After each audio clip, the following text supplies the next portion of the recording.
She was invisible for 7 years. The fat girl in the corner, the quiet one nobody questioned, nobody feared, nobody saw. But on one freezing November night in Chicago, Zariah Brooks put on a burgundy velvet dress. And everything changed. A powerful man revealed his jealousy. A charming stranger revealed his gun. And a woman everyone had written off revealed something that would bring an entire criminal empire to its knees. If you think you know where this story goes, you don't. Stay until the end. Hit like, and drop your city in the comments. I want to see how far this story travels. The dress had been sitting in the back of her closet for 14 months. Zariah Brooks knew the exact number because she had bought it the day after her 34th birthday, when she had stood alone in the dressing room of a boutique on Michigan Avenue and told herself, out loud, like a promise, that she would wear it somewhere that mattered. She had told herself that enough times that she almost believed it. Then she had folded it carefully into a dry cleaning bag and pushed it to the very back of the closet, behind the cardigans and the blazers she wore like armor every single day, and she had not looked at it again until last Tuesday, 14 months. She had almost thrown it away twice. The dress was burgundy velvet, fitted through the shoulders and waist, and it did not apologize for anything. That was the problem. Zariah had spent the better part of a decade learning how to apologize for everything, for her size, for her voice, for the space she occupied in a room. The dress didn't know how to do that. The dress was built for a woman who walked into rooms and made people turn around, and Zariah wasn't sure she was still that woman. She wasn't sure she had ever been. But Marcus had asked her to dinner, and she had said yes, and she was 35 years old, and the dress was still there.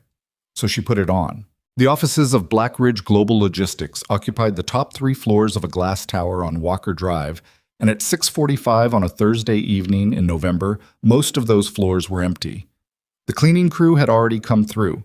The junior associates had already fled. The only lights still burning were on the executive floor, which was how it always was, because the man who ran Black Ridge Global did not believe in reasonable hours. Zariah took the elevator up from the parking structure instead of the lobby, the way she always did, because she needed to drop off the amended shipping contracts before she left. 3 minutes, she told herself. Sign in on the system, leave the folder on his desk, take the elevator back down. She would still make the 7:30 reservation. She was crossing the main corridor toward his office when she heard the voice. You're going somewhere. It wasn't a question. Lucien Voss was standing in the doorway of the conference room she had just passed, a glass of something amber in his right hand, and nothing resembling warmth anywhere on his face. He was 41 years old and built like a man who had learned violence before he learned manners, broad across the shoulders, dark-eyed, with a jaw that looked like it had been set wrong after being broken at least once. He wore his suits the way other men wore weapons. He was looking at her the way he looked at everything, like he was calculating how much it would cost him and whether it was worth it. Zariah stopped walking. The folder was in her hand. She was suddenly very aware of the dress. I'm dropping off the Tanner contracts, she said. Then, yes, I have plans. His gaze moved over her once, just once, slow enough to mean something, fast enough to deny it. You look different. I'm wearing a dress. I know what you're wearing. The air between them did something uncomfortable. It always did lately, and she hated that she noticed. Lucien Voss was not a man you noticed safely. He was not a man you had feelings about unless you were prepared for what came attached to those feelings. And Zariah was not prepared, had never been prepared, was actively working very hard on never being prepared. The Tanner amendments are due tomorrow morning, she said. I wanted to make sure you had them before— Who is he? She stopped. The words sat between them like something that had been dropped. Excuse me? Lucien set the glass down on the edge of the conference table without looking away from her. The person you're dressed like that for. Who is he? Zariah felt something pull tight behind her sternum. Part of it was anger. Part of it was something she refused to name. That's not your business. You work for me. I work for Black Ridge Global. My personal life is not a line item.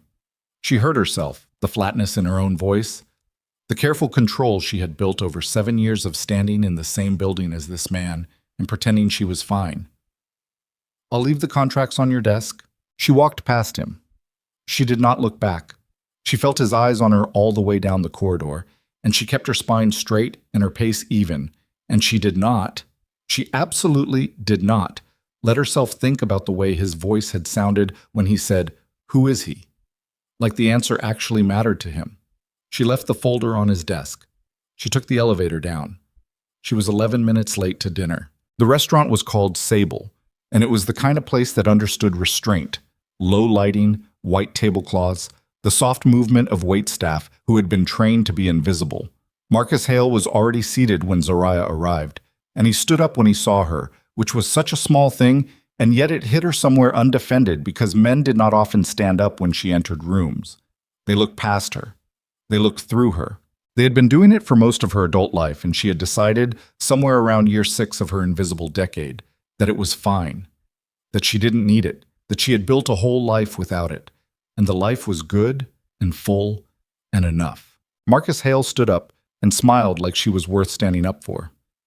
"You look incredible," he said, and his voice had no hesitation in it, no careful pause where he selected the polite thing to say.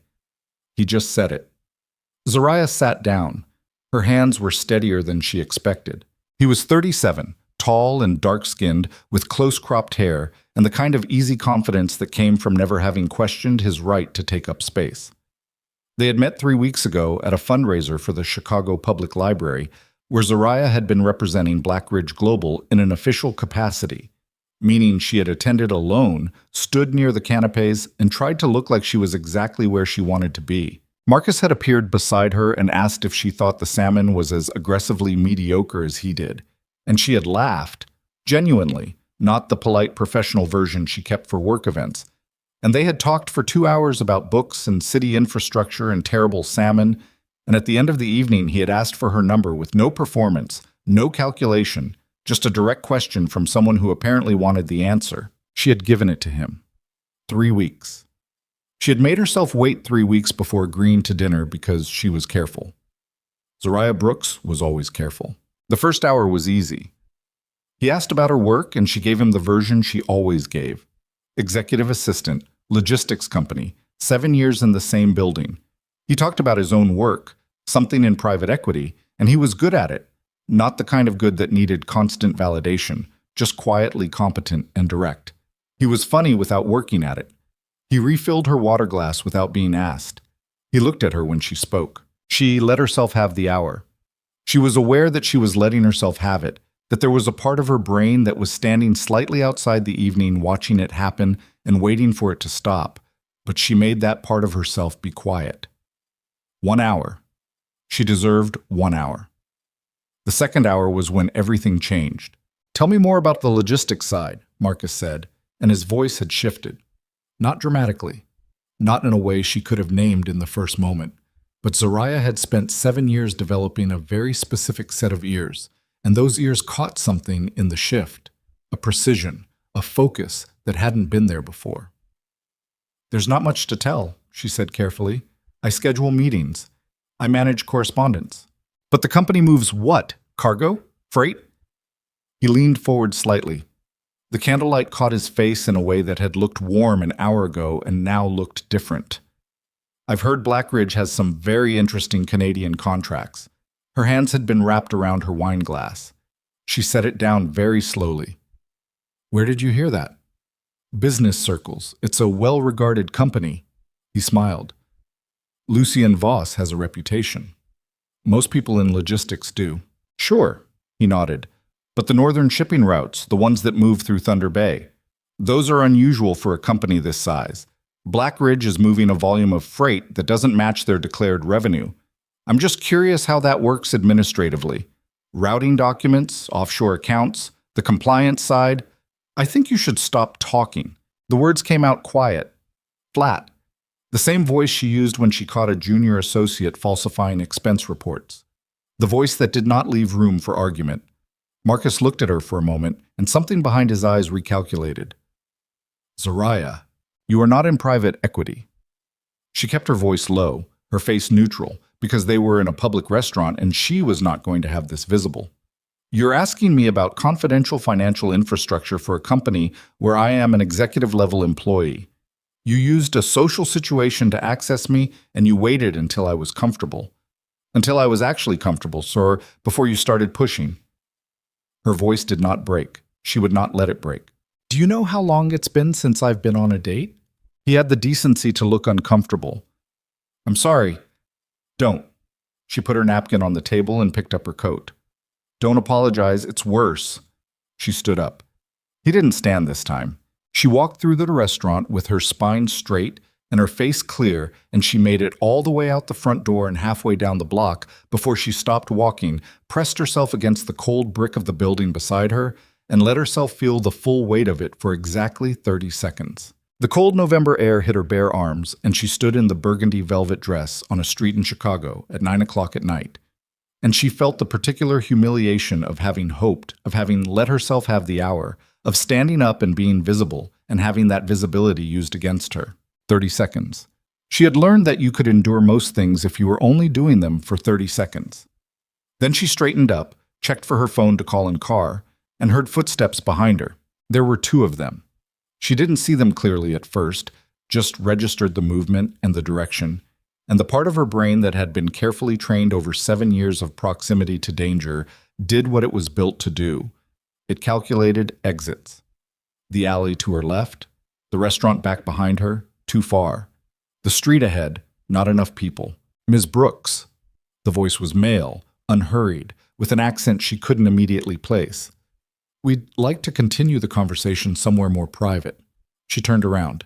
The first man was large and wearing a coat that was doing a bad job of concealing the shape of something under his arm.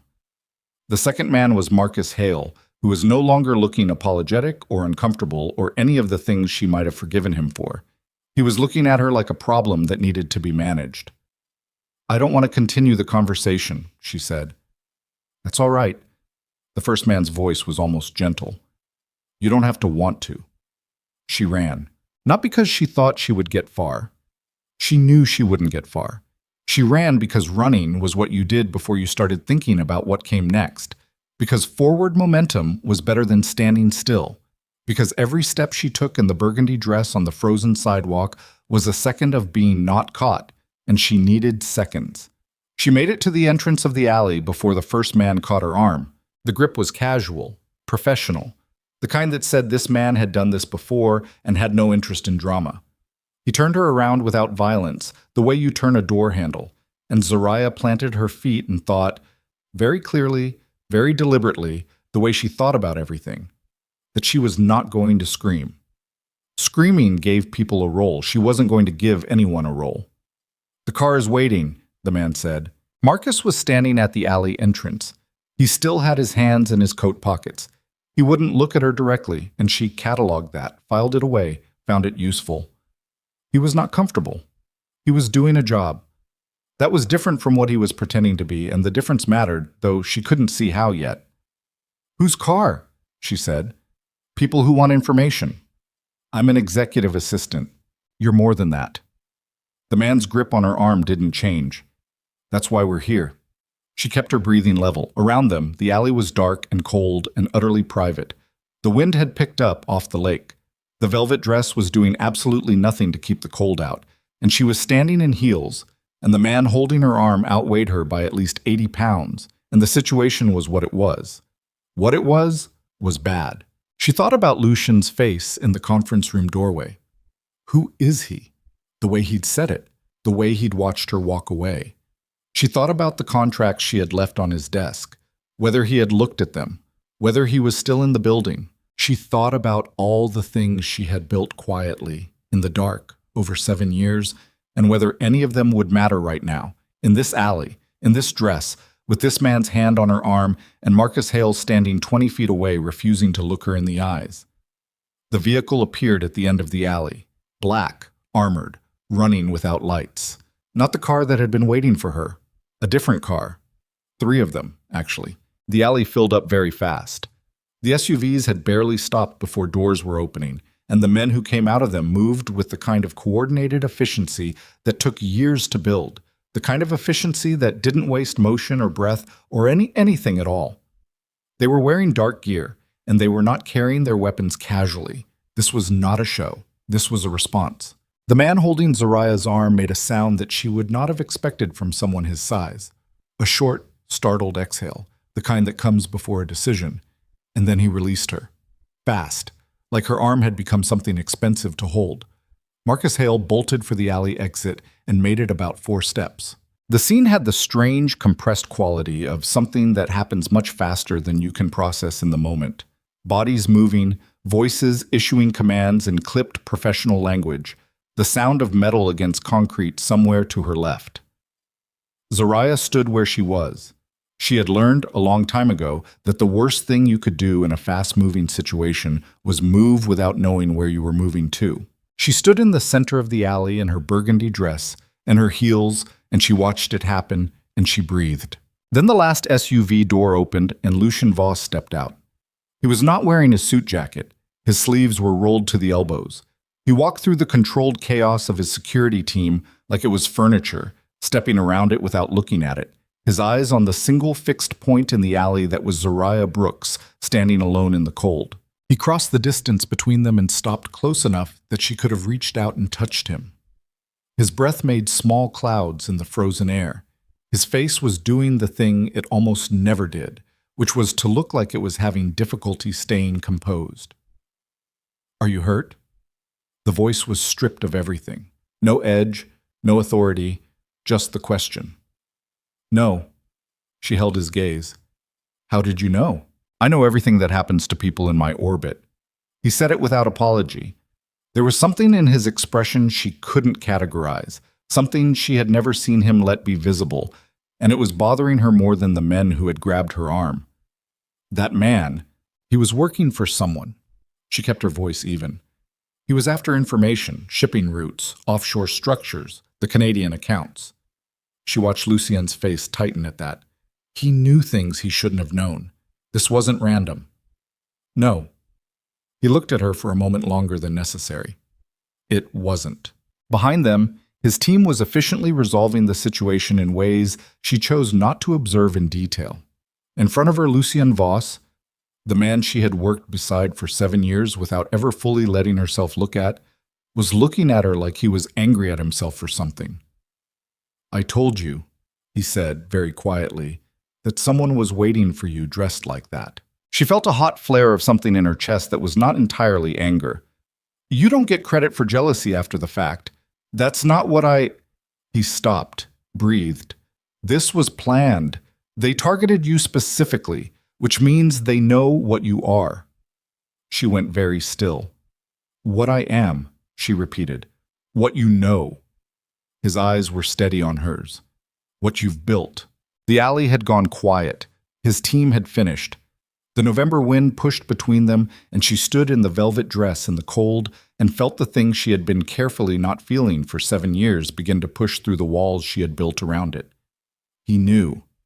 He had always known. She opened her mouth to say something, to ask the question, to demand the explanation she deserved, to tell him everything she had kept quiet for 7 years while she rebuilt his entire digital infrastructure from the inside and made sure no one ever looked at the woman in the corner carefully enough to see what she was doing. But then her phone rang. It was a number she didn't recognize.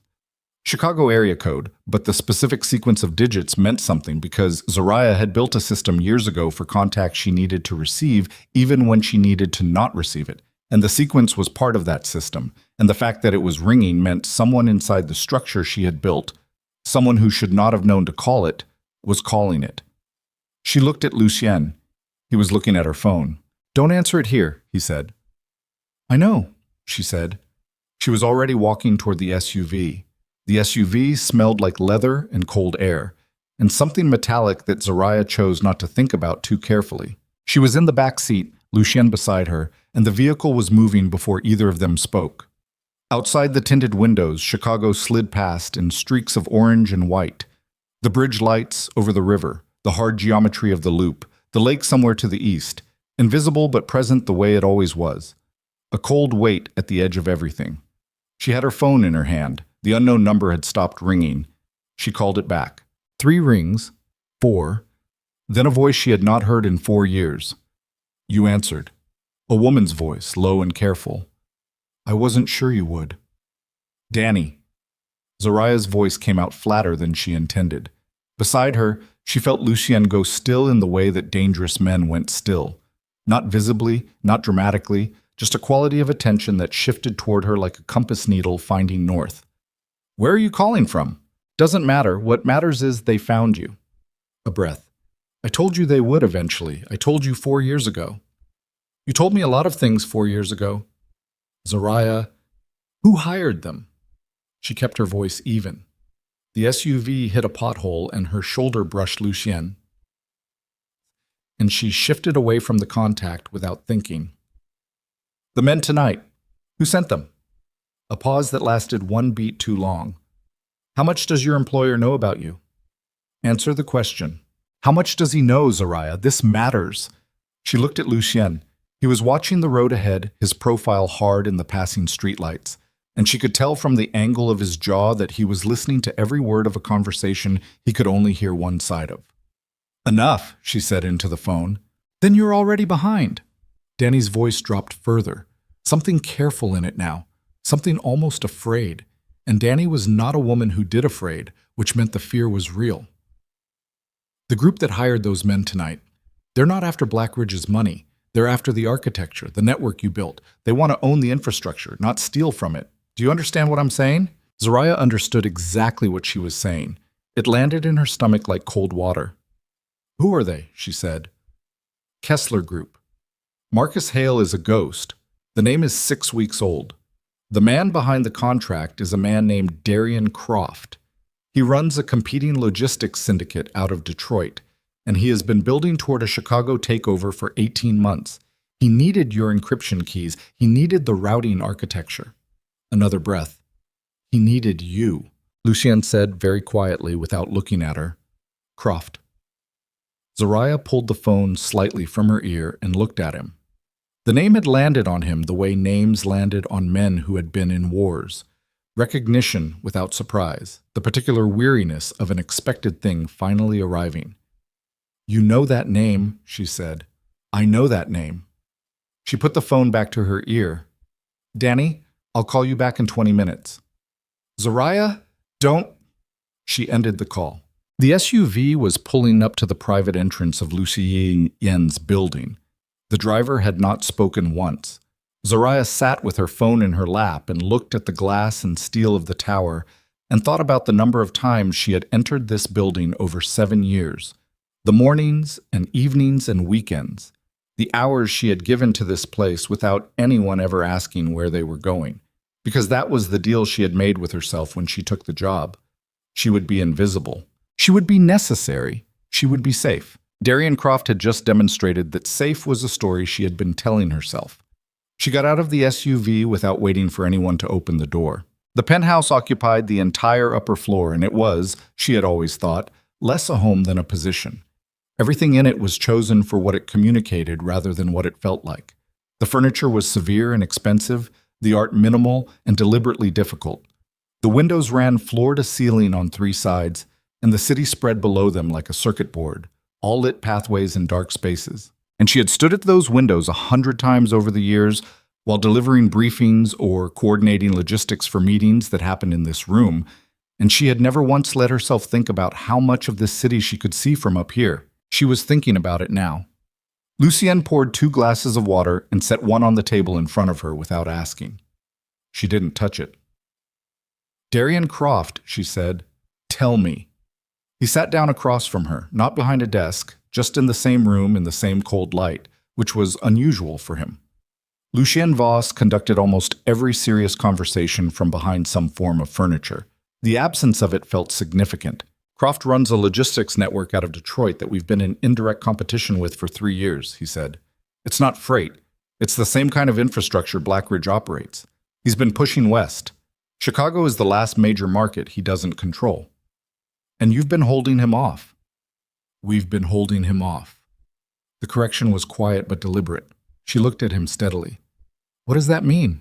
"It means Croft has been trying to find a way into our architecture for 14 months. He can't hack it from outside. He's tried. Whoever built our encryption system built it to be impenetrable from external access." He stopped. His jaw moved. He figured out the only way in was from inside. And the only person inside who actually understood the full architecture was me. She said it without inflection. "Yes." The room held that for a moment.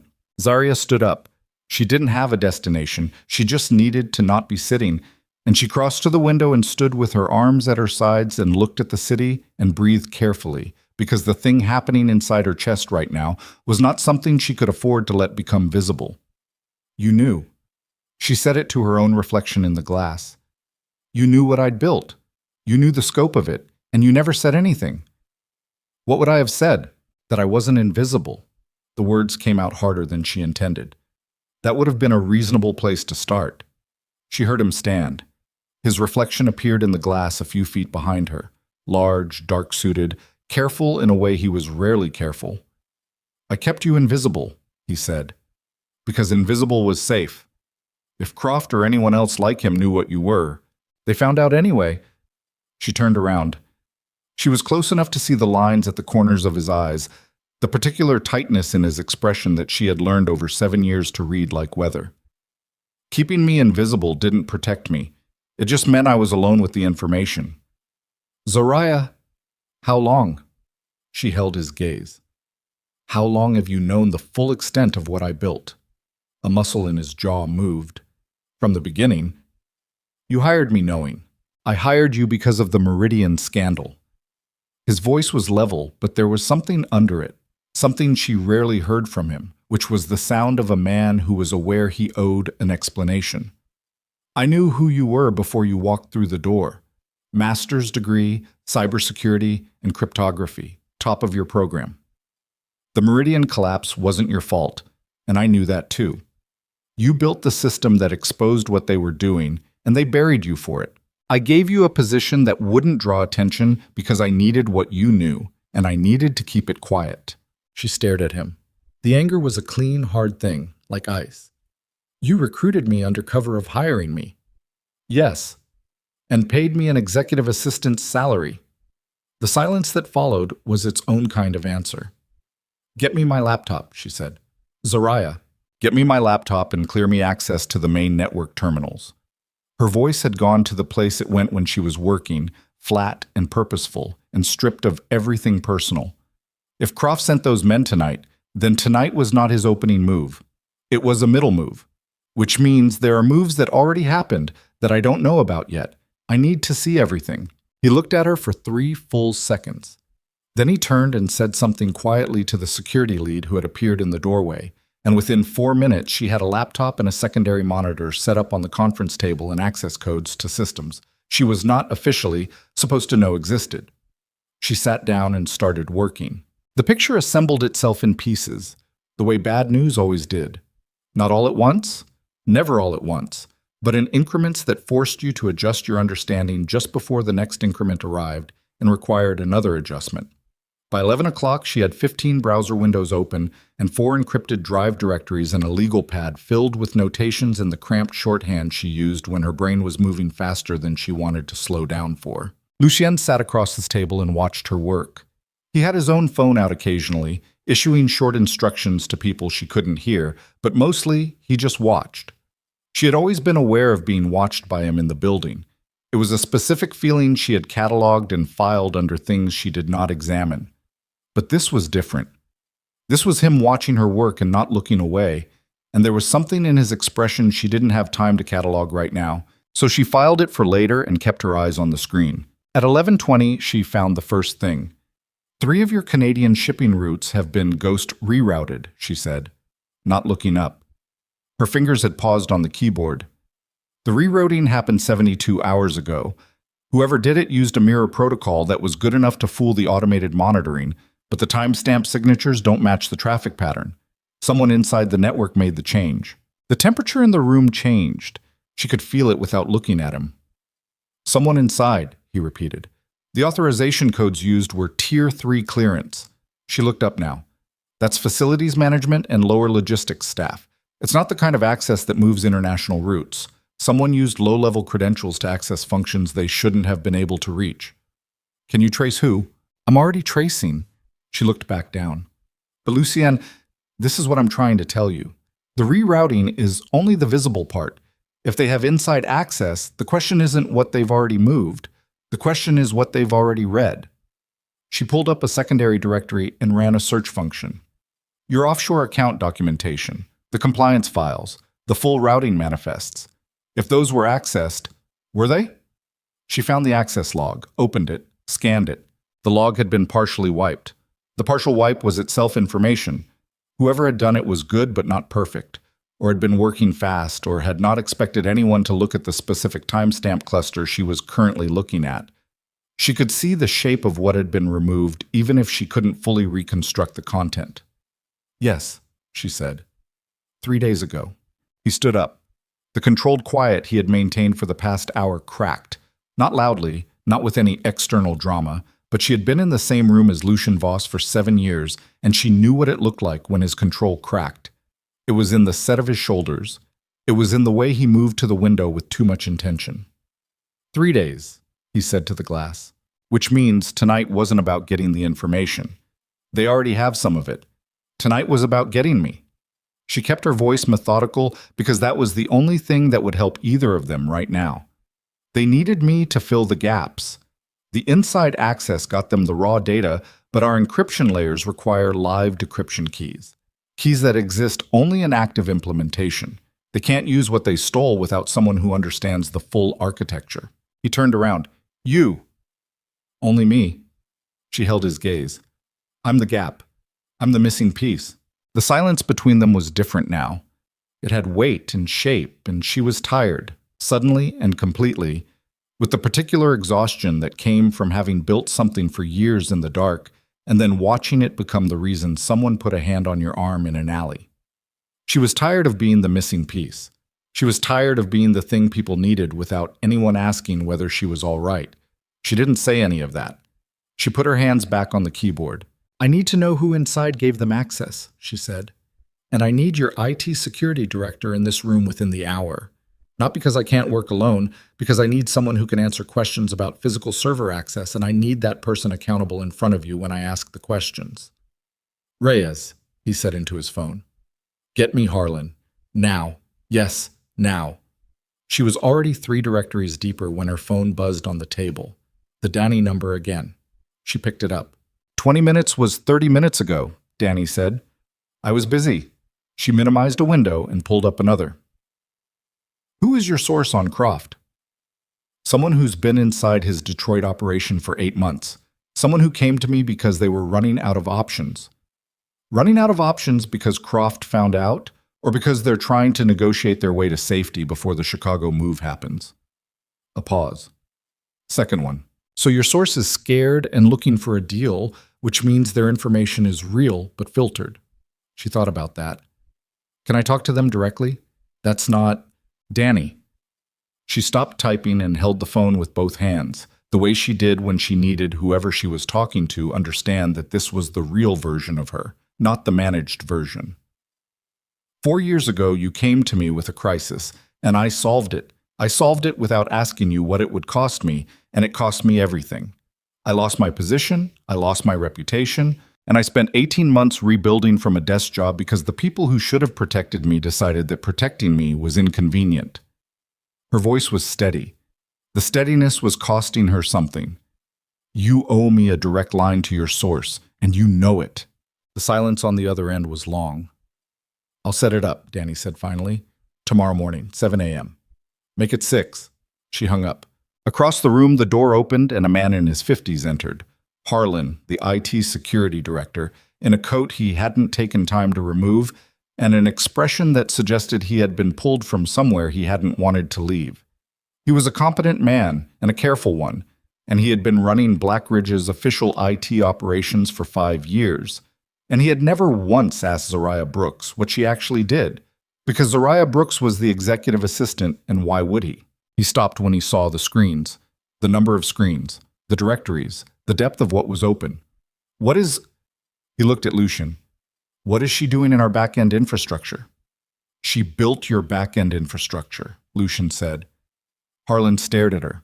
Zariah did not look up from the screen. Sit down, Mr. Harlan. I need to know everyone who has had physical access to the server room in the last 10 days, and I need to know which of them had overtime logs that don't match their standard patterns. She pulled up his department's access records before he sat down. I'll be looking at these while you remember. He sat down slowly, like a man trying to understand the geography of a room that had rearranged itself. At 12:40 in the morning, she found the name she had been looking for, an entry buried in a third-party maintenance log.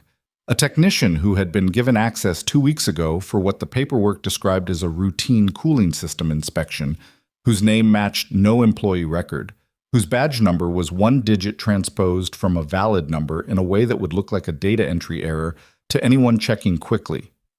She stared at the name, Daniel Rees. She had seen that name before. Not in this building, not in this company. In a file she had read 4 years ago, at the end of a very bad week, when she was still trying to understand the full scope of what had happened to her at Meridian and who had been behind it. Daniel Rees had been a low-level consultant at Meridian Tech during the scandal. He had testified as a cooperative witness. His testimony had been used to redirect blame away from the executives and toward the architecture. Toward her. Her hand stopped moving on the keyboard. Danny's source. The inside man in Croft's operation. She had assumed it was someone she didn't know. She had been calculating wrong. The inside man was someone who knew exactly who Zariah Brooks was, exactly what she had built, exactly where to look for the gaps. Because he had helped build the original case against her 4 years ago.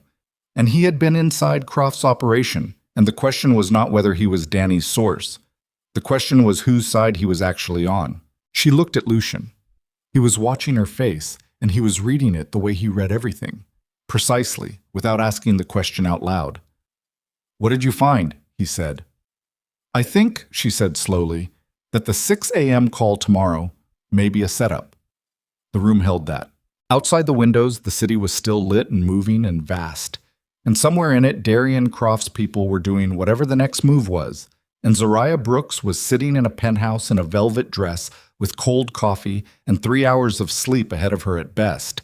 And the trap she had almost walked into tonight might not have been the only trap, might have been the first layer of something much larger, something that had been building for longer than 14 months, longer than Croft's westward push, something that had its roots in a corporate scandal 4 years ago and a woman who had built something beautiful and been buried for it. She turned back to the screen and started typing again, faster now, because if she was right about Daniel Rees, then the 6 a.m. call was the least of it.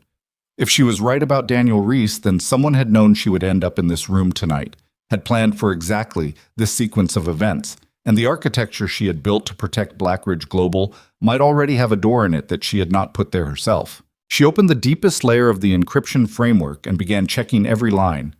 The timestamp on the first anomaly read 14 months ago. The anomaly was 14 months old, and it was elegant. That was the thing that stopped her breathing for a full 3 seconds. Not the existence of it, not even the implications of it, but the craftsmanship. Whoever had put it there had understood the architecture well enough to hide something inside it that looked like the architecture itself. No foreign code, no intrusion signature, just a single recursive function embedded in the deepest layer of the routing protocol, written in the same style as everything around it, breathing with the same rhythm as the system it was designed to betray. It looked like her work because it was meant to look like her work. She sat back in the chair and stared at the screen, and the cold feeling in her chest was not fear exactly. It was a specific sensation of understanding arriving before she was ready to receive it. "Talk to me," Lucian said. 14 months ago, someone placed a passive collection function in the base routing layer. Her voice came out flat because flat was all she had right now. It's not active extraction. It doesn't push data anywhere on its own. It's a listener. It logs every decryption event, every key call, every time the system authenticates a route change. She looked at him.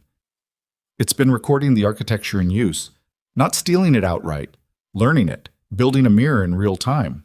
Lucian said nothing. His face had gone to the place it went when he was ahead of his own reaction. 14 months, she said again, because the number mattered, and she needed him to feel how much it mattered. Whoever placed this wasn't planning a robbery. They were building a copy, a functional duplicate of the entire encrypted infrastructure, assembled piece by piece every time the real system operated. She turned back to the screen. At this point, at this level of recorded data, they may already have enough to run an independent version, which means they don't need you anymore, he said, which means they never needed me to give them the keys. She heard the steadiness in her own voice and hated it a little, because the steadiness was something she had built over years, and right now it felt less like strength and more like a cage. They needed me because there's one element they couldn't mirror passively: the master key rotation. I changed the root encryption keys on an irregular schedule, irregular enough that no logged pattern would reveal the timing. They can duplicate the architecture, but without the current root keys, the duplicate is a perfect shell with nothing inside it. So they wanted to take you and extract the key rotation protocol, under whatever circumstances they considered appropriate. She kept her eyes on the screen. Yes, Harlan had gone pale somewhere in the last 10 minutes. He was sitting at the far end of the table with his hands flat on the surface and the expression of a man who had just understood that the building he worked in was not the building he thought he worked in. She felt a distant sympathy for him that she did not have time to act on. "Harlan," she said, "the maintenance technician, Daniel Reese, who approved his building access." He swallowed. "I'd have to check I already checked the log. The approval signature is from facilities, but the authorization code is a Tier 2 code. Tier 2 is department head level." She looked at him directly. "Did you authorize a maintenance visit 2 weeks ago?" "I didn't authorize any maintenance." He stopped. Something crossed his face. "There was an email. From facilities. I approved a response, but I didn't look at the specifics. It came through the standard chain. Did you write the approval yourself, or did someone send it for you to sign?" He was quiet for 4 full seconds.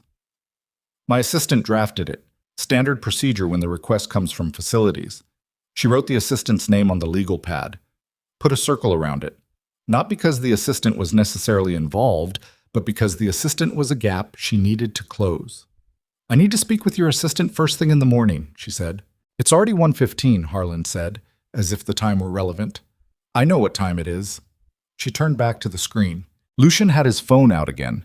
She could hear him speaking quietly near the window, the words below her threshold, just the rhythm of his voice. Short sentences, long pauses, while the other person spoke. The occasional word she caught. Croft. 3. Confirmed. She didn't ask. She would ask when she needed to know, and right now she needed to keep her hands on the code. At 1:47, she found the second anomaly. This one was not elegant. This one was a door. She sat with it for a long moment before she said anything. Long enough for Lucien to finish his call and cross back to the table. Long enough for the implications to assemble themselves in order from least terrible to most. "There's a secondary access point," she said. "It's not the same construction as the listener function. This one is active. It's been active for..." She checked the creation timestamp, checked it again, checked it a third time because the first 2 times had produced a number she was not willing to accept without verification. 8 months. 8 months. His voice was very quiet. "It's a remote access gateway, disguised as a legacy synchronization protocol. The kind of old system bridge that wouldn't get flagged in a routine audit because it would look like a relic from a previous infrastructure version." She was talking faster now, not because she was frightened, or not only because she was frightened, but because the words were how she processed. The words were how she built the picture into something she could hold. "This gateway is not passive. It allows live access to the routing system from an external endpoint. Read, write, and execute permissions. Someone has been inside the live system. For 8 months? Yes. Not continuously. The access logs show intermittent connections, irregular intervals, long enough to observe operational decisions in real time, short enough not to trigger bandwidth anomalies. She pressed her palms flat on the table because she needed to feel something solid. This is not Croft's work. This gateway was not installed by a maintenance technician 2 weeks ago. This has been here for 8 months, and it requires knowledge of the infrastructure that... She stopped. The room was very quiet.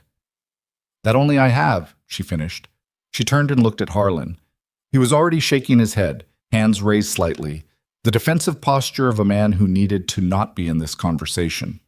She didn't think it was him. Harlan was not sophisticated enough for this, and she had never given him access to the core architecture. It wasn't Harlan. She looked at Lucien.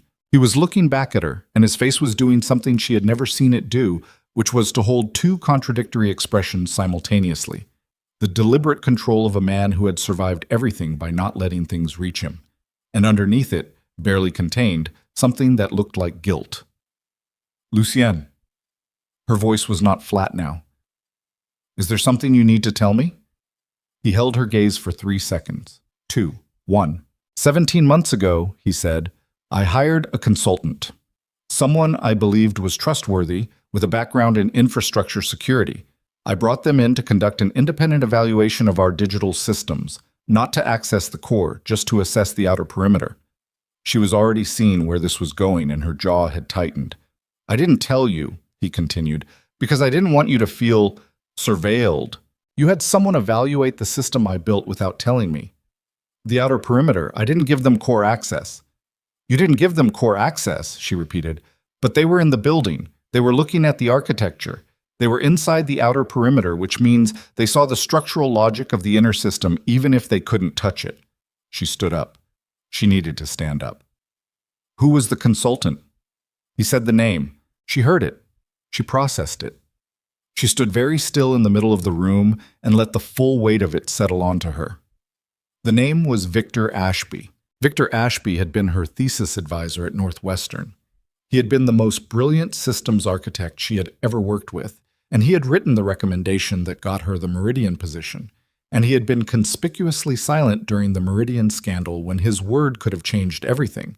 And she had spent 4 years telling herself that his silence was cowardice rather than complicity, because the alternative was a grief she had not wanted to carry.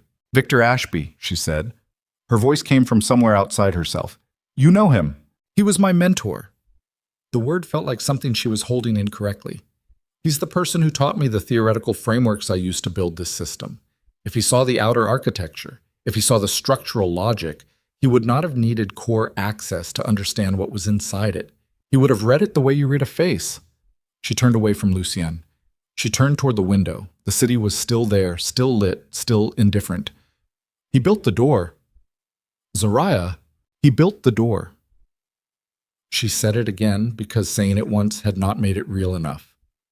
17 months ago, he was in this building because you let him in, and he assessed the outer perimeter, and he understood everything he was looking at because I built it, and he taught me how to build it, and then he went back to Croft, or to whoever he's been working for, and he built them a door using the logic he learned from looking at my work. She pressed one hand against the glass. The cold came through instantly. And for 8 months, they've been inside this system, and I didn't know. She did not cry. She was not going to cry in front of Lucien Voss or Harlan or anyone in this room. The pressure behind her eyes was real, but it belonged to her, and she was going to keep it there. How did you find Ashby? She said. Who referred him to you? A pause. A business contact, someone I've worked with for years on the logistics side. He's been reliable. His name? Raymond Cho. She turned around. Raymond Cho referred Victor Ashby to you 17 months ago. Yes. And Raymond Cho he runs a freight consulting firm. We've used his firm for Raymond Cho's freight consulting firm, she said, is incorporated in Delaware under a holding company called Northgate Advisory Partners. Northgate Advisory Partners received a $900,000 capital investment 14 months ago from a private equity fund registered in the Cayman Islands. She watched his face. I know that because I did the routine compliance check on all Blackridge vendor relationships 18 months ago, and I flagged Northgate as a potential conflict of interest in an internal memo. The memo went to your chief of staff, Bamaki Cham. The silence was so complete she could hear the ventilation system. And your chief of staff, she began. Filed it, Lucien said. His voice had gone somewhere very cold. He said he reviewed it and cleared the relationship. She looked at him. He was looking at the table. The man who controlled the most feared criminal logistics operation in Chicago was standing in his own penthouse at 2 a.m, looking at the table, and she recognized the expression now. Not guilt, not exactly, but something adjacent to it, something that came from realizing you had been managed by someone you trusted, which was its own specific damage. She almost said something human. She almost crossed the room and said the thing that might have helped, because she had 7 years of reading him, and she could see exactly where the realization was hitting, and it was hitting somewhere real. She almost did that. Instead, she sat back down at the laptop. I need access to your chief of staff's email archive, she said, and I need you to not contact him until I've looked at it. Why? Because if Raymond Cho is connected to Croft, and Cho referred Ashby to you, and Ashby built the door, then the chain doesn't end with your chief of staff filing a memo incorrectly. She pulled up the access request interface. The chain ends somewhere inside this building, and until I know where it ends, every person who knew about that memo is a variable I can't trust. She heard him exhale. It was not a sound he made often. Authorization code, she said. He gave it to her. She went into the email archive and started reading. It took 40 minutes. Harlan had fallen asleep in his chair and she had not woken him because she did not need him for this, and sleeping men did not ask questions. Lucian stood near the kitchen area with a cup of coffee that had gone cold and watched her, and did not ask questions either, which she appreciated in the way she appreciated all the things about him that she had spent years cataloging and refusing to name. At 2:58 in the morning, she found the thread. It was buried in a subfolder labeled Vendor Logistics Q3, and it looked like routine procurement correspondence. Except that one of the email addresses in the CC line was not a Blackridge address and not a vendor address. It was a personal Gmail account with a username that was a string of numbers, the kind of username that was designed to look like an auto-generated account and not like something a person had deliberately chosen. She ran the account through a cross-reference against the data she had pulled earlier. The account had been used exactly 4 times in the documented email threads. Each time, the emails in question related to maintenance scheduling, vendor access approvals, or infrastructure evaluation reports. Each time, the chief of staff had been one of the senders. Each time, the Gmail account had been CC'd without any visible notation of who it belonged to. Someone had been reading Blackridge's internal operational emails for at least a year. She almost had the full picture. She was close enough to see the shape of it, the way you could see the shape of a building through fog before the details resolved. Croft on one side, Ashby building the technical access, someone inside feeding the operational intelligence, and all of it built on the foundation of Victor Ashby, having looked at her work 17 months ago and understood exactly what he was looking at. Her phone buzzed. Not Danny's number.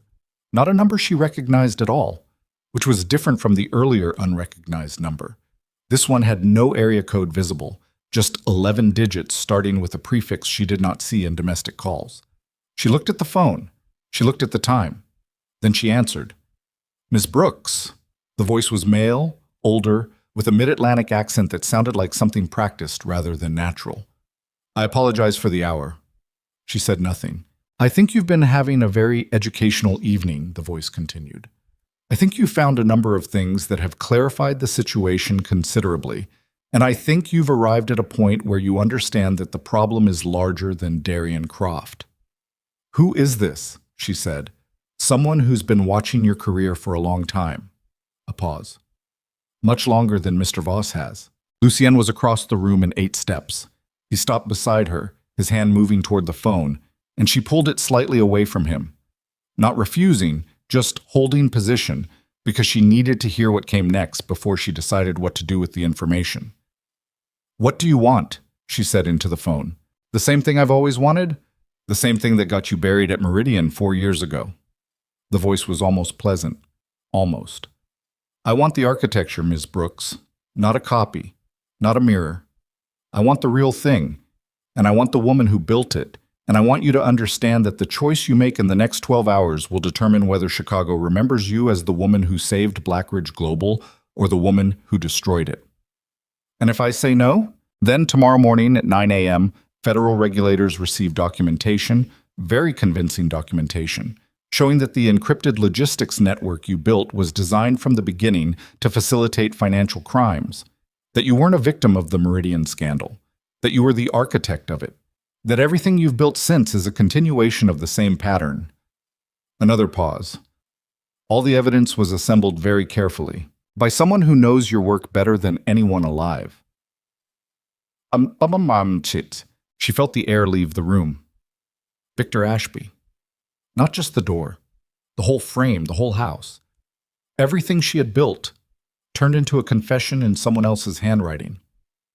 "You have until 9 a.m., the voice said. "I'd suggest you spend some of that time thinking about what loyalty is actually worth. Because Mr. Voss has kept you invisible for 7 years, Miss Brooks. Ask yourself why that served him before you decide to serve him further."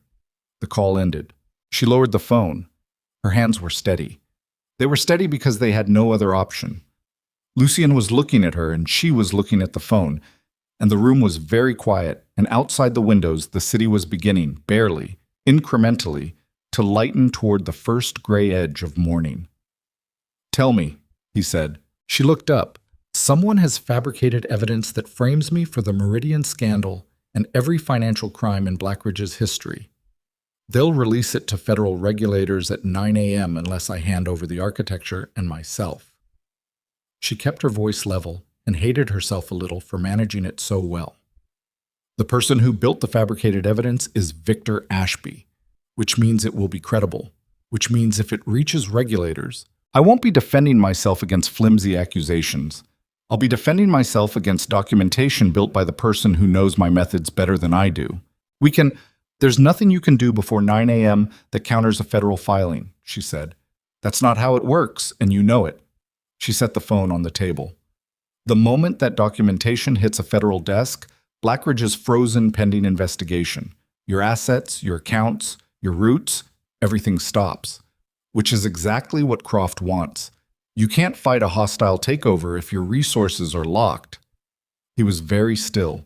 "So we have 6 hours," she said. "And the only play that works in 6 hours is not a defensive play." She looked at him and she felt something in herself shift. Not break, not collapse, but change. The way a structure changes when it is redesigned rather than repaired. The way you become a different version of yourself, not by choosing to, but by being pushed past the point where the previous version is sufficient. She had spent 7 years being invisible because invisible was safe. She had spent 4 years before that being buried because she had built something that other people wanted and had not understood in time that wanting was a form of threat. She was done being invisible. She was done letting the architecture of her own intelligence be used as the frame for her destruction. "I need full administrative access to every system in this building," she said. "Not the access you've given me tonight, all of it. I need to be able to see everything, touch everything, and move faster than anyone expects." She looked at him without flinching.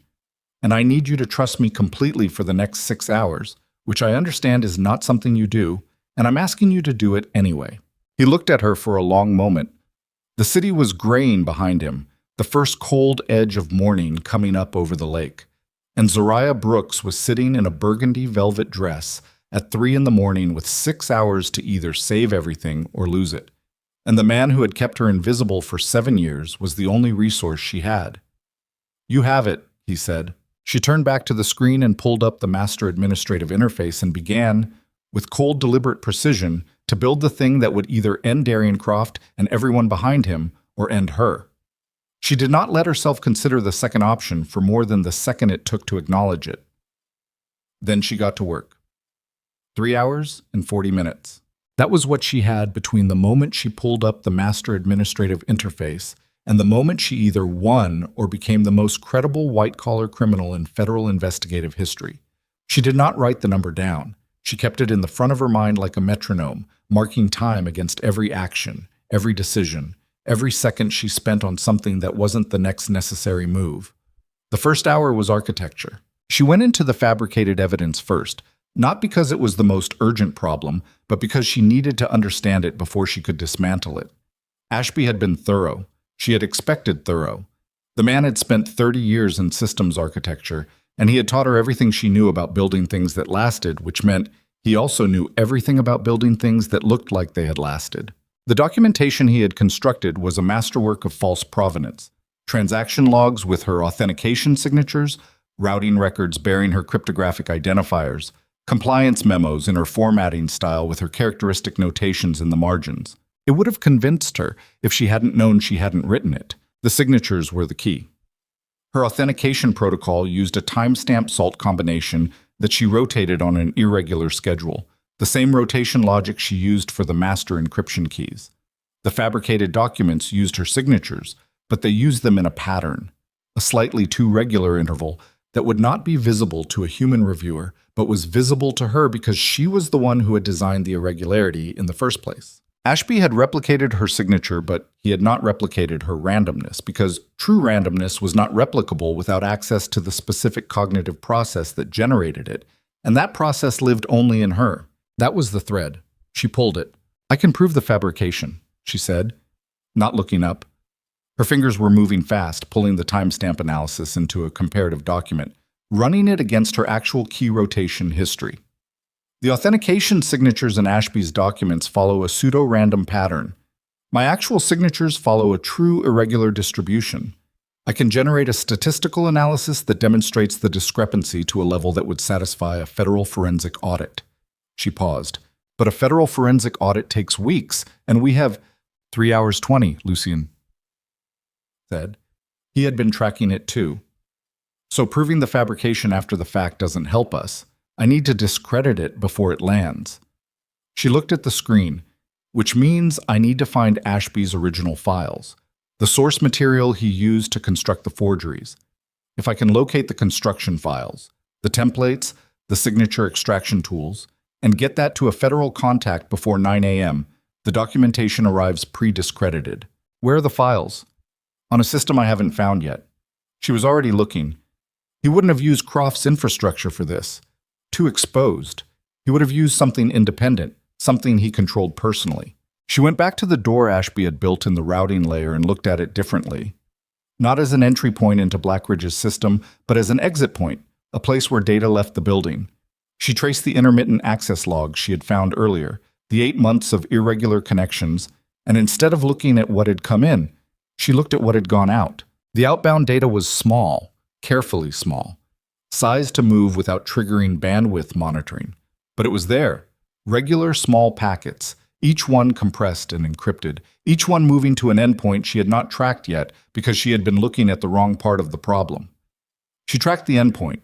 It resolved to a server in Toronto registered to a data management company called Clearline Solutions. Clearline Solutions had a website that looked legitimate, a registration that was 3 years old, and a physical address that mapped to a mailbox service in the financial district. I need someone with Toronto contacts, she said. I have Toronto contacts, Lucien said. He was already reaching for his phone. I need someone who can physically access a server facility and pull hardware within... She checked. 2 hours 50. He was already dialing. She kept working. At 4:15, the building's security system flagged an anomaly on the perimeter, a vehicle that had circled the block 3 times in 40 minutes. Lucien's security lead, a compact man named Torres who had not slept and did not appear to require it, brought the flag to them in the conference room without drama. 3 circuits, Torres said. Same vehicle. Black Suburban, plates are clean, too clean, rental clean. Lucien looked at Zoraya. She kept her eyes on the screen. Surveillance or prepositioning? Surveillance for now, Torres said. But if they've been watching the building since the alley incident, they know we came back here. They know she's here. How many access points to this floor? She asked. 4. Elevator requires key card above the 42nd. Stairwells require key card above the 38th. Service elevator is locked out from the lobby. Lock out the service elevator from this floor too. And I want someone physically on the stairwell doors, not just electronic monitoring. She finally looked up. If Croft decides the surveillance window is closing, he won't wait for 9 a.m. He'll move. Torres looked at Lucien. Lucien nodded once. Torres left. She turned back to the screen and realized her hands were trembling slightly. Not fear, or not only fear, but the specific physical effect of 4 hours of sustained focus with no food and 1 glass of cold water, the body beginning to bill for what the brain had been spending. She pressed her palms flat on the table and breathed through it. Lucienne set a protein bar on the table beside her keyboard without comment. She ate it without tasting it and kept working. The Toronto contact came through at 4:47. A man whose name she was not given had physically accessed the Clearline facility, convinced by methods she also was not told of to allow a hardline connection to the server array. Lucienne handed her a secondary laptop with a secure tunnel already established, and she connected to the Toronto server and started moving through it. Ashby's files were there. All of them. The forgery construction was meticulous and complete. Source materials, extraction tools, the final assembled documents in their submission-ready format, even a draft cover letter addressed to the regional director of the Financial Crimes Enforcement Division. He had been ready to move for weeks. He had been waiting for the signal from Croft, waiting for the right moment, waiting for Zoraya to be isolated and without options before dropping the package. She copied everything, every file, every tool, every layer of the construction. She also found something she had not expected, which was Ashby's correspondence with the man behind the phone call, the voice with the mid-Atlantic accent, whom the emails addressed simply as DM. She could not immediately identify DM from the correspondence alone, but the emails revealed a timeline that extended well beyond Croft, well beyond the current Chicago operation. DM had been running Ashby as an asset for 6 years. The Meridian scandal had not been an isolated event. It had been the first operation. She had not been buried by circumstance 4 years ago. She had been buried deliberately by a man who had been planning to use her again from the moment he first read her graduate thesis. She sat with that for 10 seconds. Exactly 10. Then she filed it in the part of herself that processed injury on a delay and kept moving.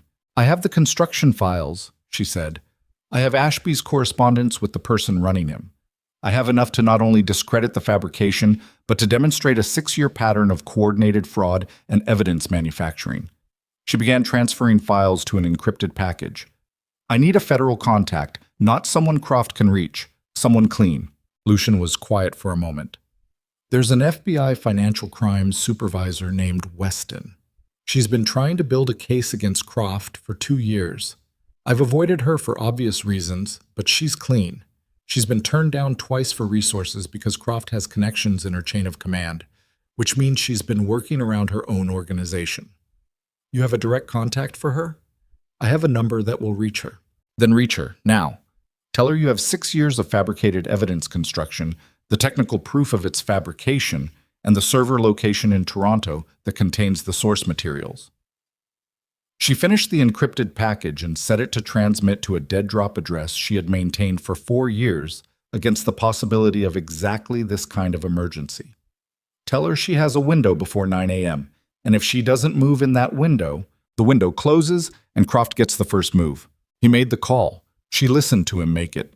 The conversation was short and direct, and by the end of it, the FBI supervisor named Weston was awake in what sounded like a car, moving, with people she trusted separately from her official chain. At 5:20, Weston's team was in contact with the Toronto facility. At 5:43, Zariah received confirmation that the Clearline server had been taken into federal custody. She leaned back in this chair and pressed the heels of her hands against her eyes and breathed 3 full breaths, the first 3 breaths in hours that were not timed against a deadline. Then Torres appeared in the doorway. "The Suburban stopped circling," he said.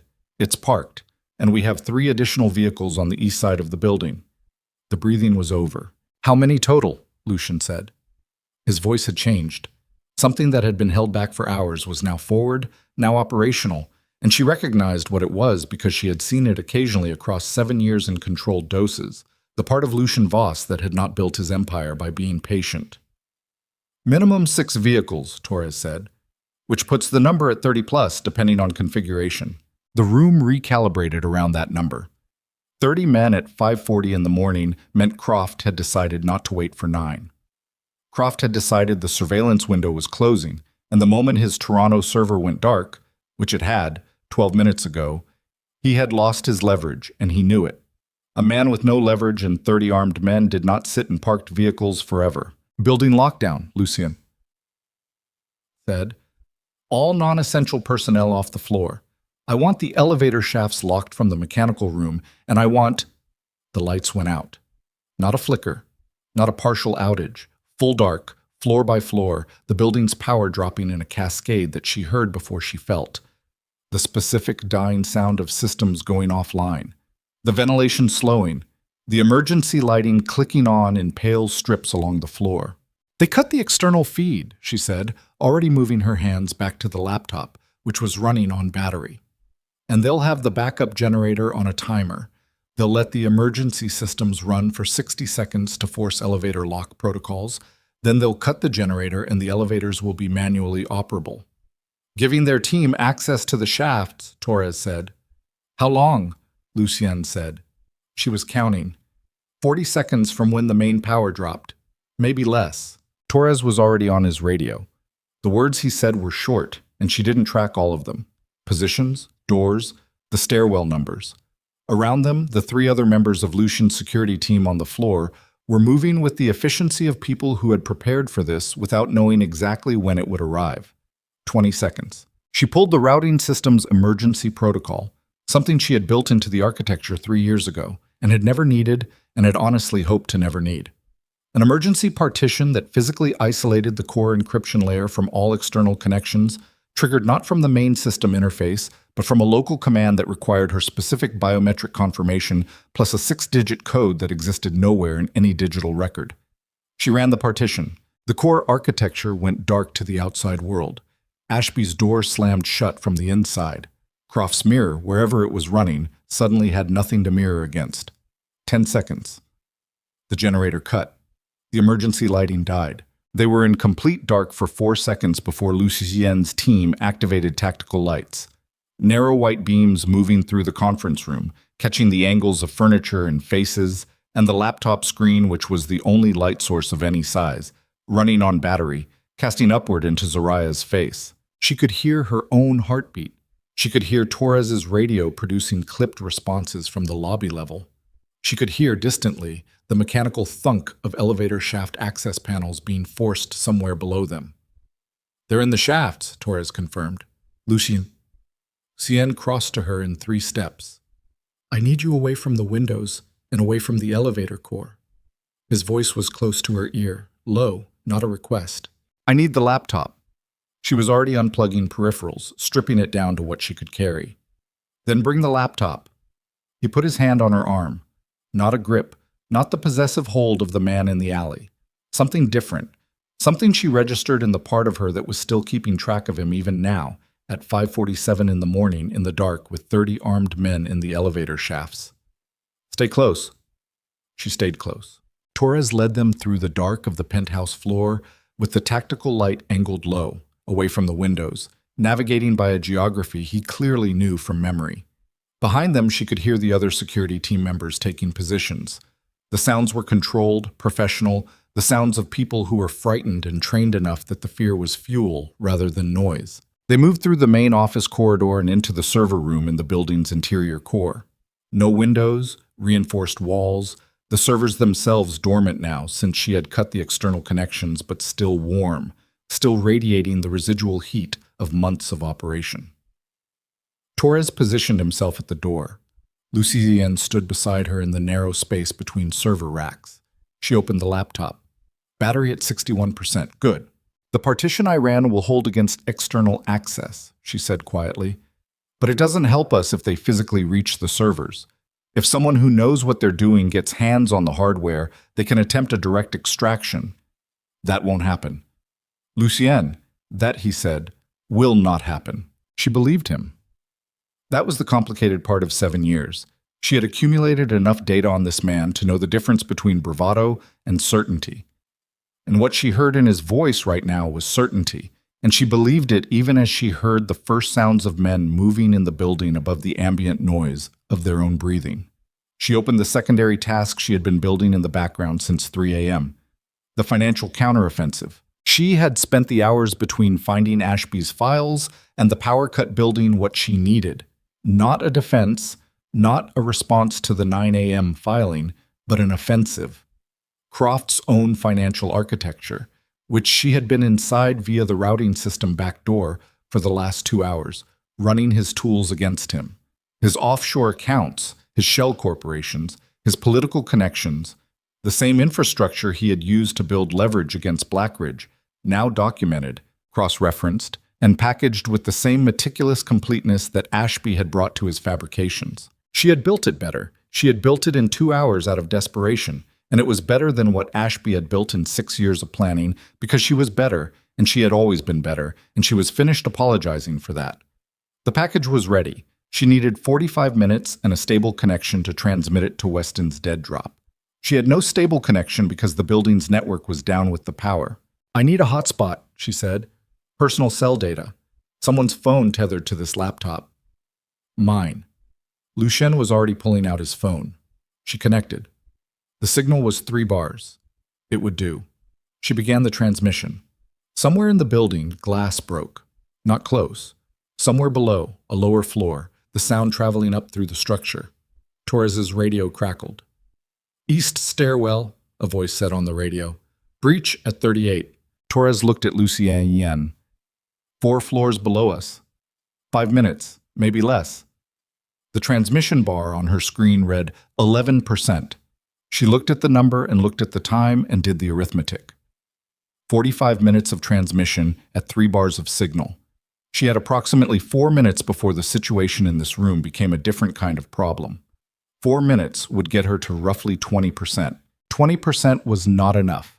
20% was the introduction, not the case. She thought about it for exactly as long as she could afford to, which was 3 seconds. Torres, she said, I need 5 minutes. He looked at her. Then he looked at Lucien. Buy her 5 minutes, Lucien said. Torres spoke into the radio. She watched the transmission bar and listened to the sounds of the building and kept her breathing even, and the bar moved from 11 to 14 to 17, while somewhere below them Lucien's security team did what they were built to do, and the minutes contracted around her like something physical, like a fist. And at 23% a sound came from the corridor outside the server room door that was not the sound of Lucien's team. Torres raised his weapon. The door handle moved. The transmission bar read 26% in climbing, and she kept her eyes on the screen and her hands on the keyboard and her breathing steady, and the door handle moved a second time, and Torres's voice was flat and absolute. Do not open that door. Silence from the other side. Then a voice she recognized. Not from the radio, not from earlier in the evening. A voice she had last heard 4 years ago at the conclusion of a formal disciplinary hearing, calm and pedagogical, explaining to a room full of people that the architect of the Meridian fraud had been identified and appropriate action would be taken. Zariah, Victor Ashby's voice from the other side of a server room door in the dark. I know you're in there. I know what you've built tonight, and I know it's not finished yet. Her hands did not stop moving. I'm giving you an opportunity, he said. Stop the transmission. Come out. What comes next doesn't have to include the people in that room. 29%. You built something extraordinary, Ashby continued. You always did. I said that in your thesis defense, and I meant it, and I mean it now. This was never about your work being insufficient. It was always about your work being too valuable to leave in the hands of someone who didn't understand what they had. She looked at Lucien. He was looking at the door. He taught you, Lucien said quietly. Not a question, just the fact of it. Yes. Is anything he's saying true? She thought about the question seriously, which was what it deserved. The part about the work being valuable. Yes. She looked back at the screen, 32%. The rest of it is a man who turned other people's intelligence into his own leverage for 30 years trying to do it one more time. Zariah, Ashby's voice again, patient, the same patience she had mistaken for wisdom for the better part of a decade. I have people in this building. I have people outside this building. The situation has moved past what Darian Croft controls. Whatever deal you think you've reached tonight, understand that Croft is not the ceiling of this problem. 36%. He's the floor, she said, loudly enough to carry through the door. DM is the ceiling, and DM has been running you since before Meridian. She heard the silence from the other side recalibrate. I read your emails, Victor, all of them, 14 years of them. She kept her eyes on the transmission bar. You didn't bury me at Meridian because you were building towards something better. You buried me because DM told you to, and you were too far in to refuse. You have been DM, this tool for a decade and a half, and you've been telling yourself it was strategy. Nothing from the other side of the door. 41%, she said to Lucien, not because he had asked, but because she needed the number to be spoken. The door handle moved a third time, and this time it moved with force. Torres fired twice into the ceiling above the door. The sound in the enclosed server room was enormous, a physical pressure against her eardrums, and she did not flinch and did not stop typing and heard Torres say into his radio 2 words, hallway, now.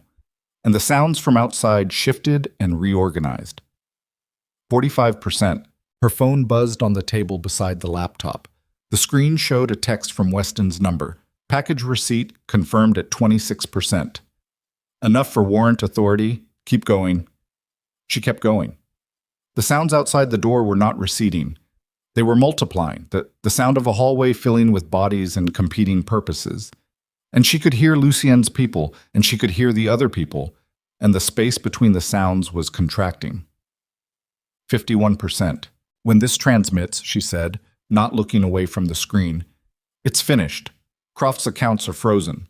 His political contacts are named in a federal warrant request. His entire operation becomes a liability to everyone associated with it. And Ashby? Ashby's construction files are already in federal custody in Toronto. 54%. He has nothing left to threaten me with. The fabrication is discredited, the source materials are evidence, and his correspondence with DM documents the full scope of the operation. She heard something impact the door. A shoulder, maybe. Or something heavier. Torres's voice on the radio was clipped and constant. What he has left is the people in this hallway. The people in this hallway are my problem, Lucian said. I know. 58%. He moved toward the door and she watched him go and felt something she had been carefully not feeling all night, because the not feeling was how she functioned, and the not feeling was how she had always functioned, and the dress she was still wearing, the burgundy velvet dress she had put on 14 hours ago for a dinner that was never what it appeared to be, was wrinkled and cold, and she was exhausted in every part of herself that exhaustion could reach. But her hands did not stop. 62%. The door came open.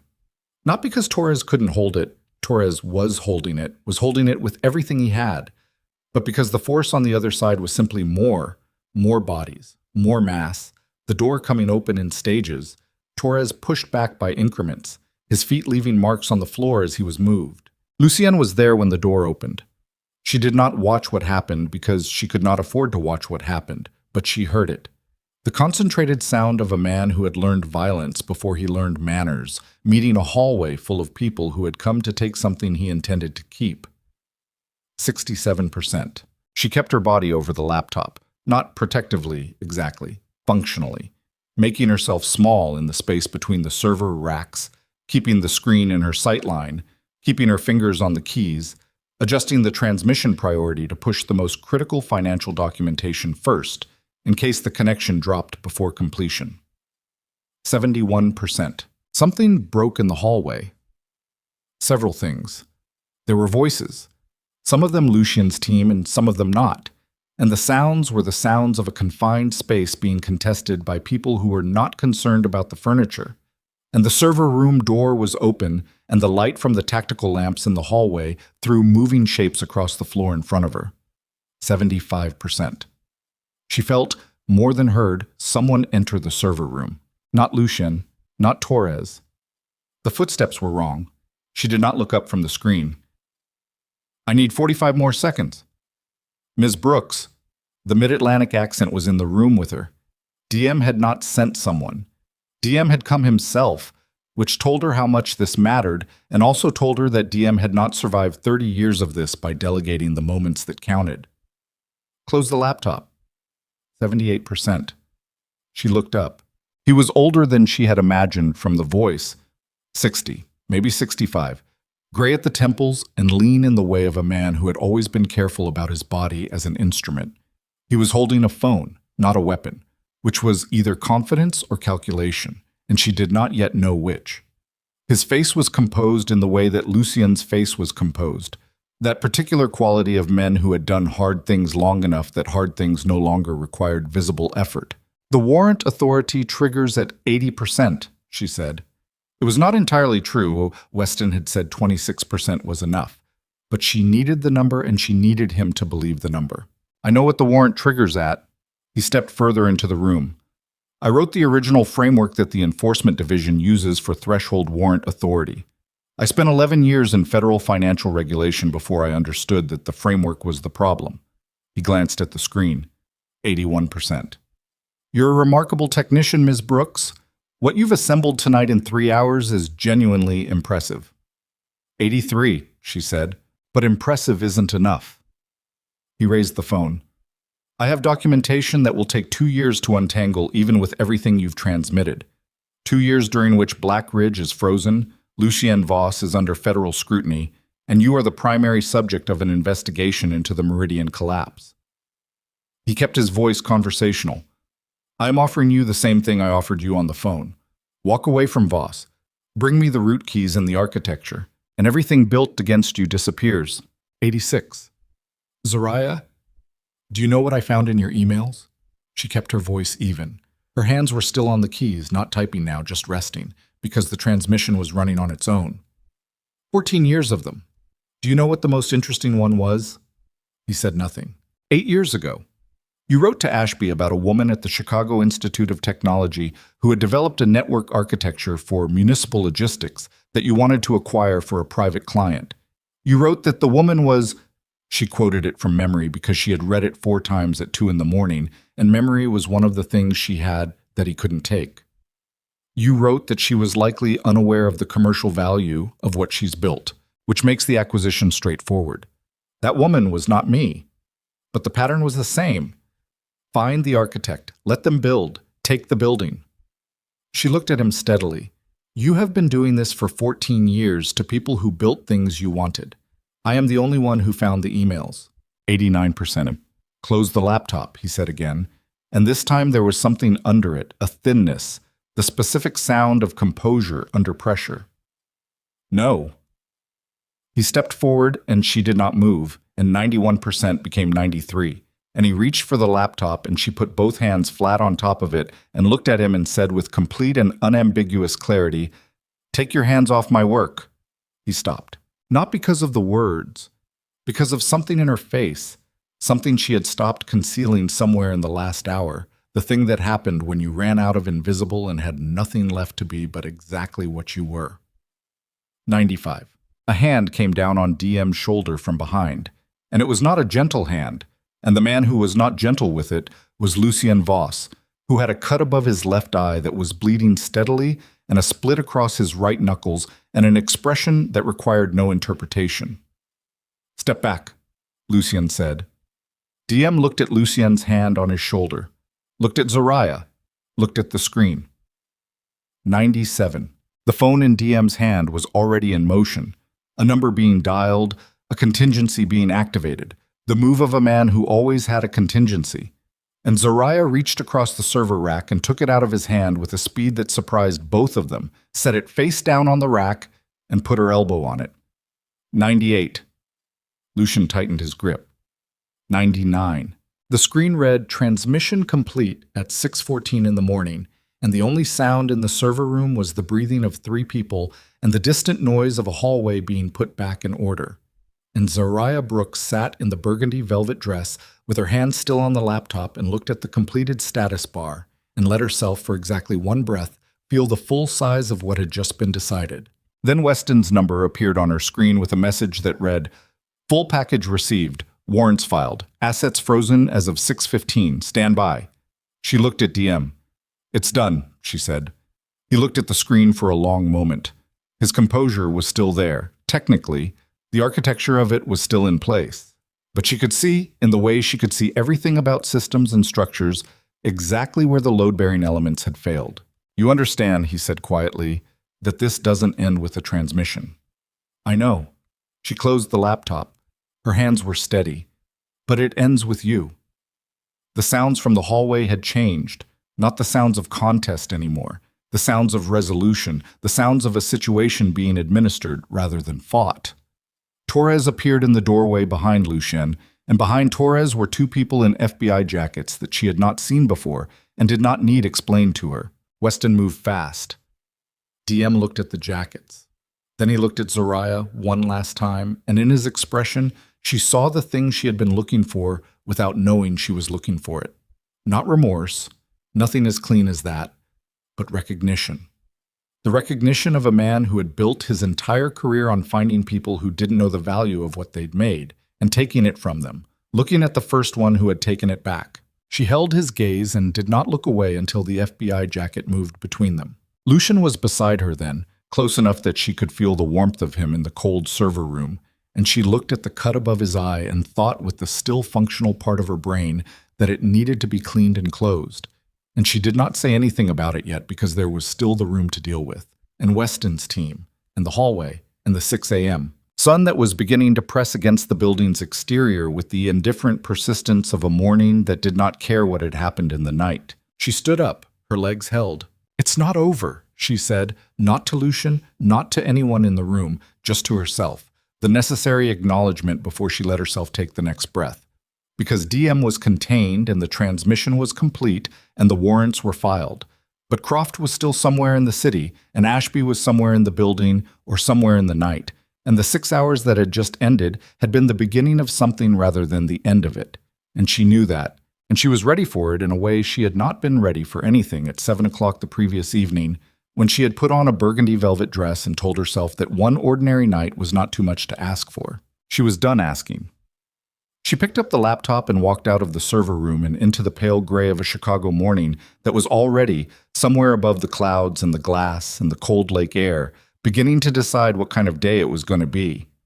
The hallway outside the server room looked like the aftermath of a decision that couldn't be unmade. 2 of Lucien's security team were on their feet, functional but damaged, one with a hand pressed to his ribs, breathing carefully, the other with a gash across his forearm that had been wrapped with what appeared to be a strip of his own shirt. A third was sitting against the wall with his head back and his eyes closed, not unconscious, just done. The men who had come up through the elevator shafts were on the floor, zip-tied, being administered to by Weston's people with the brisk efficiency of a team that had done this before and had opinions about doing it efficiently. The carpet was a disaster. The emergency lighting had come back on at some point, casting everything in the flat pallor of a place that had not been designed for what had just happened in it. Zariah walked through it. She stepped around a man she didn't recognize who was sitting with his hands secured behind him and staring at the floor. She stepped over a section of carpet that she did not look at too carefully. She kept the laptop under her arm, and she kept walking because stopping meant absorbing the full physical reality of the last 6 hours, and she was not yet ready to do that. Weston caught up with her near the end of the corridor. The FBI supervisor was 50, maybe 52, with close-cropped natural hair and the kind of face that had spent a long time listening to people lie to it, and had developed a specific patience in response. She was not in a suit. She had come from wherever she had been at 5 in the morning, which appeared to have been a gym or somewhere similar, and the absence of the professional armor made her look more formidable rather than less. "I need a statement," Weston said. "Not now, but today." "I know." Zariah kept walking. "I need 2 hours first." "2 hours is fine. I'll have someone at I'll come to you." She stopped and looked at Weston directly. "I want it on record that I came to you, not the other way." Weston looked at her for a moment. "Understood." She kept walking. The cut above Lucien's eye needed 4 stitches.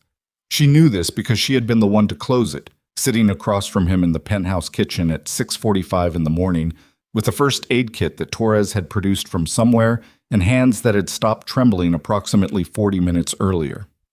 He sat still while she worked, which she appreciated, because she had not done this before and still had enough fine motor control to do it correctly, but not enough margin to be compensating for a moving target.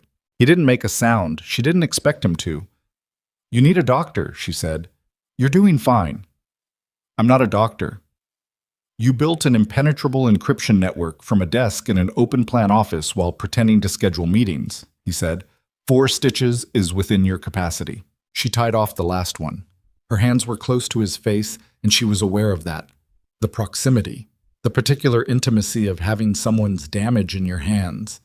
And she stepped back and put the needle down and stripped off the latex gloves from the kit. "Torres's man with the ribs needs an actual hospital," she said. "So does the one with the forearm. I don't care how quietly you move them. They need imaging and real sutures." "Already handled." She put the first aid kit on the counter and stood with her hands on the edge of the sink and looked at the window. The city was fully light now. Not golden. Chicago in November didn't do golden. But the flat white light of a cold, clear morning, the kind of light that showed everything accurately and flattered nothing. She could see the lake from here. She could see the bridges. She could see the city going about the first hour of its ordinary day with no knowledge of what the night had contained. "DM," she said. "His real name." "Weston will find it." "I want to know it." A pause. "His name is Douglas Mercer. He was a senior director at the Treasury Department for 11 years. He left government and spent the next decade building a private intelligence and financial infrastructure operation that controls pieces of 5 major city economies. Chicago was the last." Lucien's voice was even. "I knew his name. I didn't know he was behind Croft." She absorbed that. "When did you know?" "When you said DM in the server room, I put it together then." She turned around. He was watching her from the kitchen table, his elbows on the surface, the closed stitches dark against his skin, and he looked the way she felt, like someone who had been through something real and was now in the part that came after, which was not relief exactly, but the strange flat open space where adrenaline used to be. "You should have told me about Ashby the night you hired him," she said. "Yes. You should have told me what you knew about my background before I spent 7 years thinking I had successfully disappeared." "Yes." "And the salary?" She kept her voice level. "What you paid me to be invisible while I rebuilt every critical system in your organization." He held her gaze. "That one is going to take longer to address." "I know." She looked at him. "I'm not finished being angry about it." "I know. But I'm also not going to address it today, because today I'm going to give a federal statement and sleep for approximately 14 hours. She turned back to the window. "We'll address it when I'm awake." She heard him move, the sound of the chair, his footsteps on the kitchen floor, and then he was standing a few feet behind her, close enough that she could hear him breathe, and the city was out there in its ordinary morning, and she was in a burgundy velvet dress that had been through more than velvet dresses were built for, and her feet hurt. And she was 35 years old and exhausted and still upright. "I kept you invisible because I was afraid of what happened at Meridian happening again," he said. "I told myself it was protection. Some of it was." He paused. "Some of it was that I had something working that I didn't want disturbed." She didn't turn around. "That's the most honest thing you've said to me in 7 years."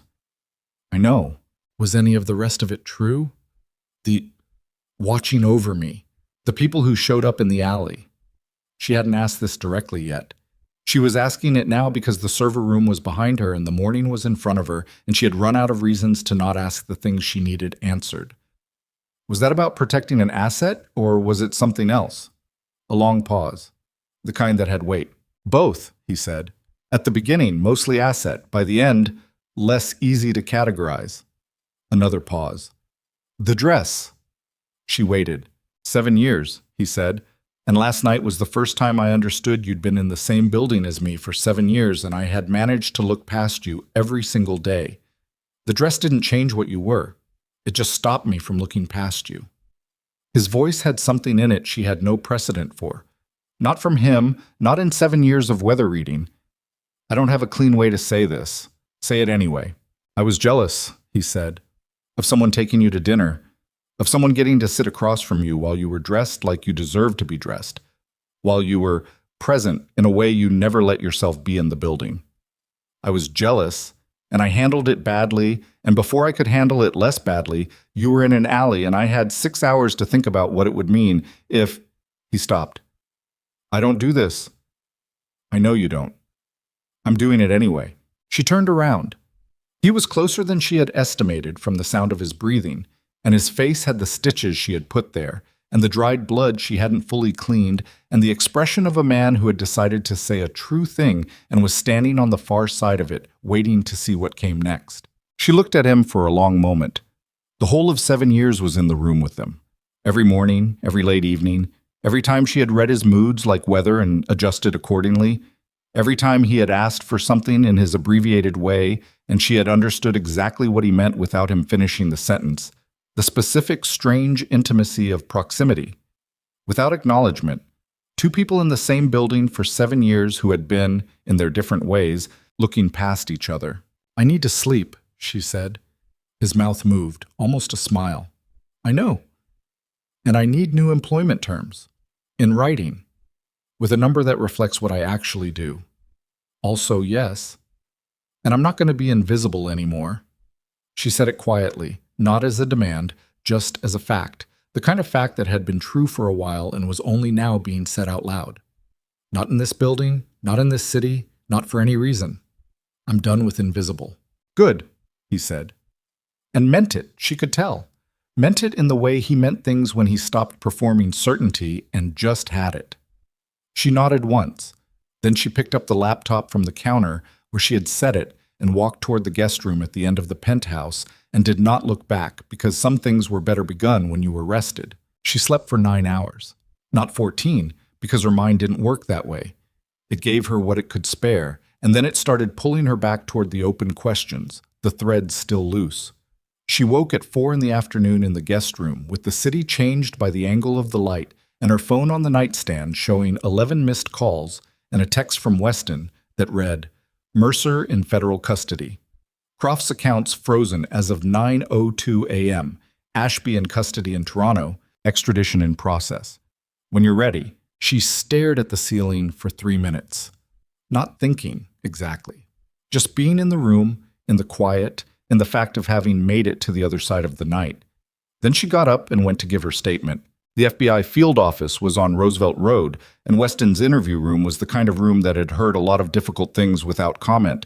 Gray walls, fluorescent light, a table that had been wiped down so many times it had lost any identifying characteristic. Weston sat across from her with 2 colleagues and a recorder and a legal pad, and Zariah talked for 3 hours and 20 minutes without being asked to repeat herself. She told them everything, not just the events of the previous night, the full 7 years, the full architecture of what she had built, the scope of Ashby's infiltration and Mercer's operation, and the chain of connections that had made all of it possible. She told it in order, cleanly, with the same precision she brought to everything she built, and she answered every question without equivocation. At one point, Weston set down her pen and said, "You're aware that some of what Blackridge Global operates is outside conventional legal framework." "I'm aware." Zariah held her gaze. "I built the infrastructure that makes it function. That's in the record you now have. And your own legal exposure is something I'll discuss with an attorney." She kept her voice neutral. "I'm telling you what happened because what Mercer was building was a cancer in this city's financial system that goes well beyond any individual operation.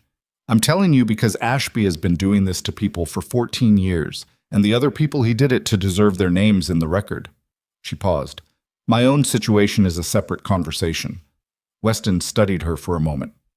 "Off the record." The 2 colleagues glanced at each other. Weston didn't look at them. "Off the record," Weston said again to Zariah. "What you transmitted this morning, the financial package on Croft's operation, was the most complete private intelligence work I have seen in 20 years of financial crimes investigation. The analysis, the cross-referencing, the evidentiary structure. You built that in 2 hours." Zariah said nothing. 3 hours of testimony, and you haven't asked for anything," Weston continued. "No deal, no immunity, no conditions. That's either very principled or very strategic. Can it be both?" Something shifted in Weston's face. Not a smile. She didn't seem like a woman who smiled easily in interview rooms, but an acknowledgement of something. "I'll be in touch," she said. Marcus Hale was in federal custody by Thursday. He had given a full cooperation statement by Friday morning, which Zariah learned from a text she received while she was in the 3rd meeting of her first real day of work as what her amended employment contract now described as Chief Infrastructure and Security Officer of Blackridge Global. The salary number on the contract had made Harlan go pale when he processed the paperwork, and she had observed his paleness without comment, because it was not his money and the amount was fair. She had written the job description herself. Raymond Cho's freight consulting firm was shuttered by federal order on Wednesday.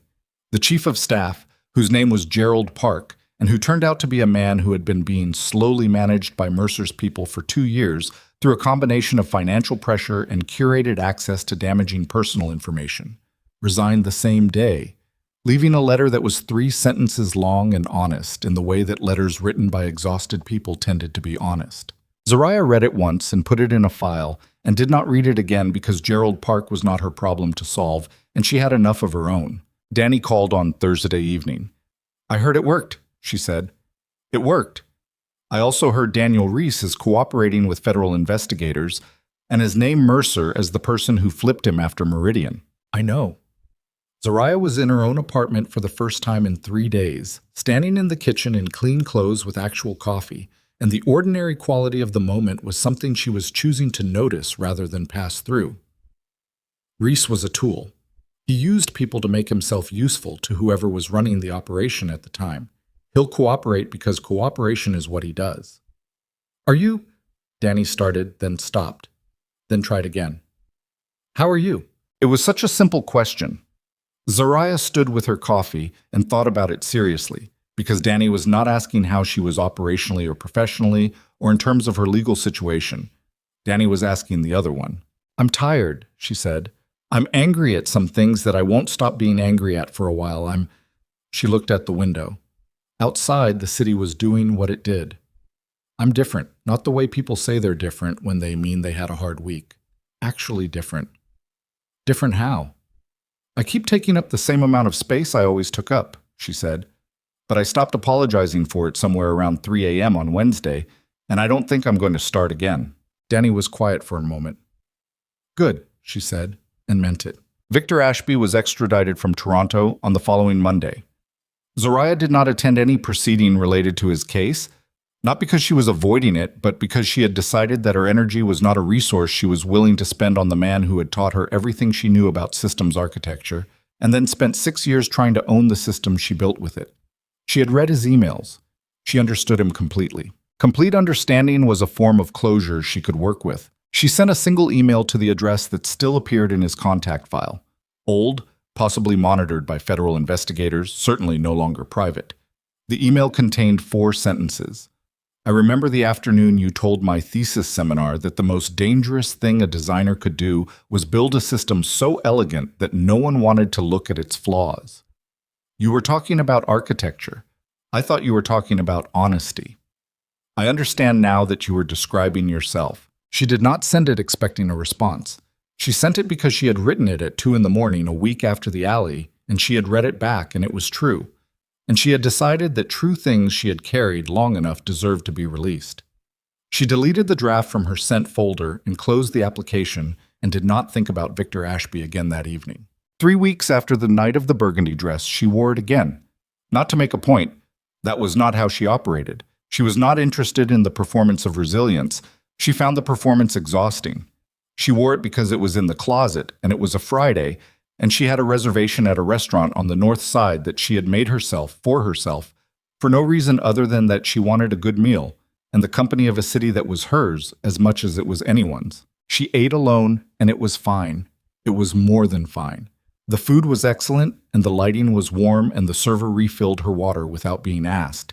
And she sat at the table with a glass of wine and watched the room and let herself be in it, fully and without reservation, a woman at a table in a restaurant in Chicago on a Friday night who had no particular reason to be noticed and no particular interest in being unnoticed.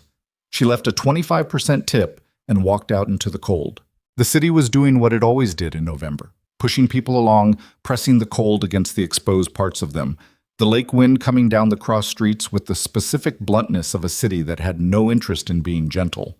She stood on the sidewalk for a moment and let it hit her, and then she pulled her coat tighter and started walking, not toward anything in particular, just through the city, through the lit windows and the dark between them, through the sound of it and the smell of it and the particular quality of being one person in something much larger than herself. Her phone buzzed.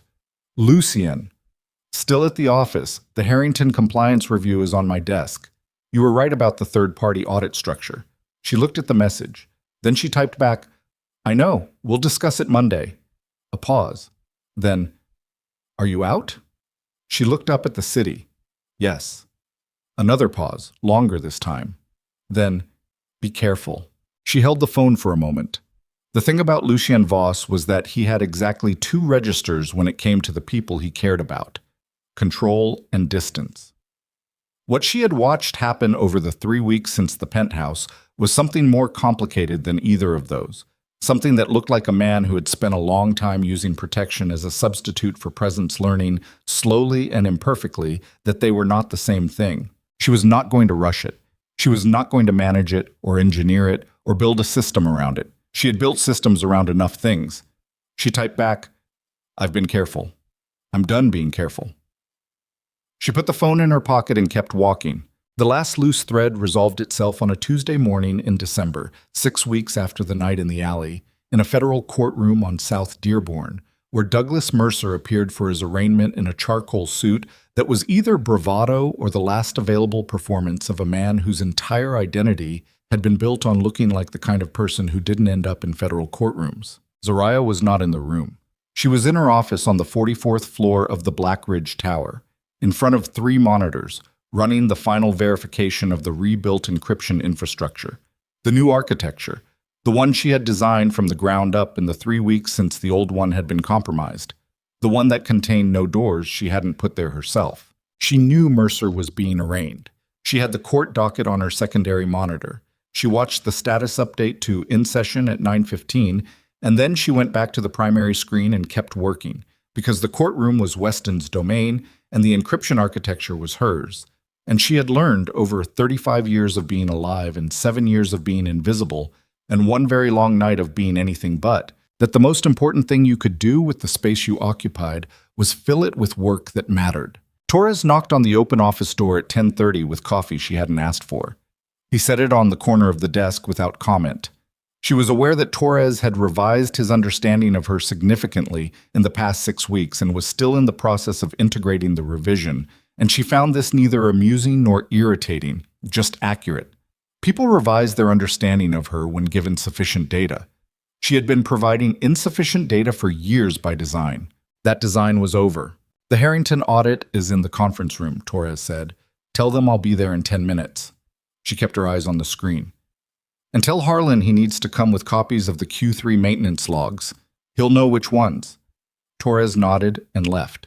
She sat alone in the office for exactly 9 of her 10 minutes and finished the verification sequence, running the final check on the encryption layer and watching the system confirm its own integrity, clean and whole and built to something she had decided to call adequate rather than perfect, because perfect was a standard she had spent too long holding herself to, and adequate, solid, tested, honest adequate, was what lasted. The status confirmed green across every parameter. She closed the sequence, saved the documentation, and stood up. The office she was in was not the corner desk she had inhabited for 7 years. It was an interior office with actual walls and a door that closed, and her name on a placard outside it that read Z. Brooks, CISO, in the same font as every other executive placard on the floor. The walls were still bare. She had not put anything on them yet, not because she was waiting for permission, but because she was deciding deliberately, because everything in this room from here on would be chosen rather than defaulted to, and the choosing took time. She picked up her coffee. She picked up the tablet with the Harrington audit files. She looked out through the office window at the floor beyond, the people moving, the city visible through the far windows. The particular contained energy of a place where consequential things were decided. Lucian was crossing the floor toward the conference room. He was in his suit, his usual armor, the cut above his eye healed to a thin line that would probably fade and might not. He glanced through the glass of her office as he passed, and she was already looking at him, and they held the look for a moment. Nothing performed about it, nothing managed, just two people in the same building who had stopped pretending they were only that. He kept walking. She picked up her things and followed, not behind him, not beside him yet, just in the same direction, through the same space. The city spread beyond both of them in the flat December light. She had stopped asking for one ordinary night. She had decided instead to build something better than ordinary, the way she built everything, deliberately, from the foundation up, with full knowledge of what it was designed to withstand and no illusions about the cost of building things that last. She pushed open the conference room door and walked in and took her seat at the table. The work was waiting. She was ready.